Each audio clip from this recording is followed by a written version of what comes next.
بسم اللہ الرحمن الرحیم۔ السلام علیکم۔ حضرت سلیمان علیہ السلام کا قصہ اسلامی تاریخ میں ایک بہت اہم مقام رکھتا ہے۔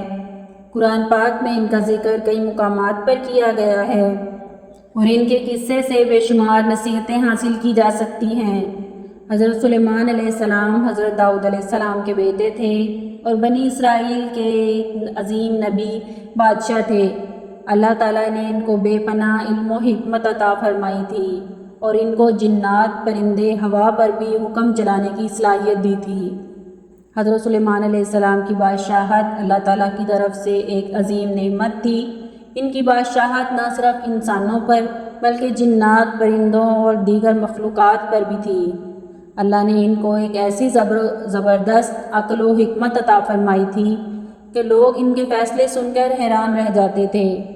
ایک مرتبہ دو عورتیں ان کے دربار میں آئیں۔ دونوں کا دعویٰ تھا کہ یہ بچہ ان کا ہے اور دوسری عورت جھوٹ بول رہی ہے۔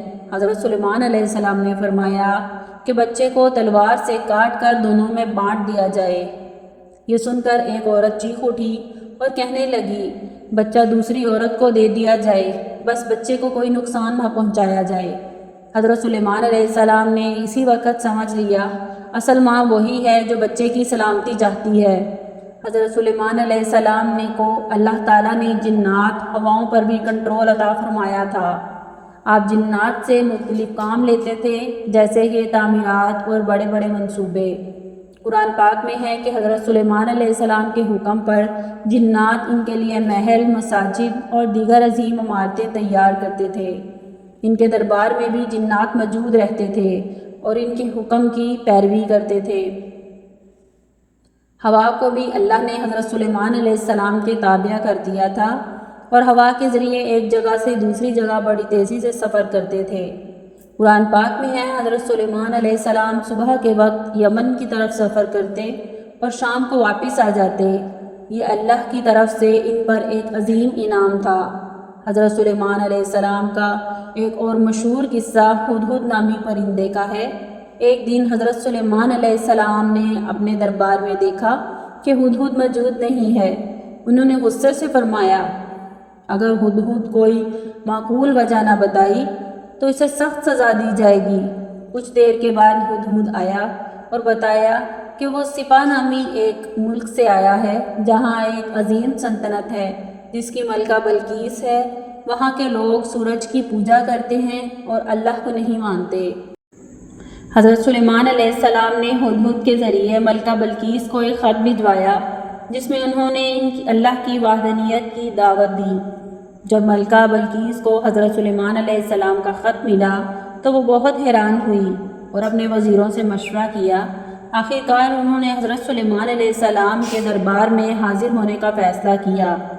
حضرت سلیمان علیہ السلام نے اس دوران جنات سے کہا وہ ملکہ کا تخت ان کے دربار میں حاضر کریں۔ ایک جن نے کہا کہ وہ تخت کو اتنی دیر میں لے کر آئے گا جتنی دیر میں ایک انسان اپنی جگہ سے اٹھتا ہے۔ لیکن ایک اور شخص جس کے پاس کتاب کا علم تھا، اس نے کہا کہ وہ اس سے بھی پہلے تخت حاضر کر سکتا ہے، اور اس نے ایسا ہی کیا۔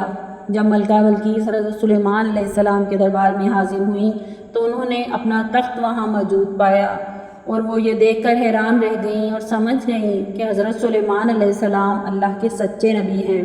حضرت سلیمان علیہ السلام نے انہیں اللہ کی وحدانیت کی دعوت دی اور انہوں نے اسلام قبول کر لیا۔ حضرت سلیمان علیہ السلام کی وفات کا واقعہ بھی بہت دلچسپ اور عبرتناک ہے۔